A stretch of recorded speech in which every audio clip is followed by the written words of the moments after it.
হাই everyone, কি খবৰ আপোনালোকৰ? আশা কৰোঁ সকলো ভালে আছে। ময়ো ভালে আছোঁ। আপোনালোক সকলোকে মোৰ এটি নতুন ভিডিঅ'লৈ স্বাগতম জনাইছোঁ। এতিয়া যিহেতু আমৰ বতৰ, আম গাঁৱৰ পৰা বাইহঁতে আনি দিছিলে। তাৰপিছতে মই আমৰ ছিজনতনো আম নোখোৱাকৈ কেনেকৈ থাকোঁ বুলি আজি চাটনি বনালোঁ আৰু ভাবিলোঁ আপোনালোকৰ আগতো শ্বেয়াৰ কৰোঁ। সেইকাৰণে এই ভিডিঅ'টো আপোনালোকৰ বাবে।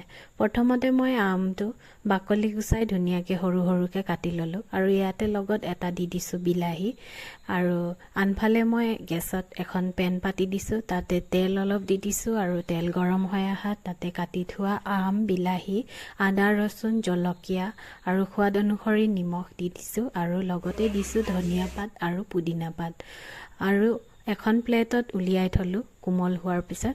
তাৰপিছতে ঠাণ্ডা হৈ অহাত ইয়াতে মই বিলাহীৰ বাকলিটো গুচাই ল'লোঁ আৰু আমখিনি সকলোখিনি চপ কৰি ল'লোঁ। তাৰপিছত আপোনালোকে যদি বিচাৰে গ্ৰাইণ্ডাৰতো গ্ৰাইণ্ড কৰি ল'ব পাৰে বা খুন্দনাটো খুন্দি ল'ব পাৰে। এনেধৰণে যদি বনাই খোৱা নাই এবাৰমান বনাই খাব আৰু মোক কমেণ্ট কৰি জনাবলৈ নেপাহৰিব। মোৰ ভিডিঅ'টো চাই কেনে পালে কমেণ্ট কৰি জনাবলৈ নেপাহৰিব। আৰু এটি মোৰে নতুন ভিডিঅ'ত লগ পোৱাৰ আশাৰে আজিলৈ আহিলোঁ। Bye bye.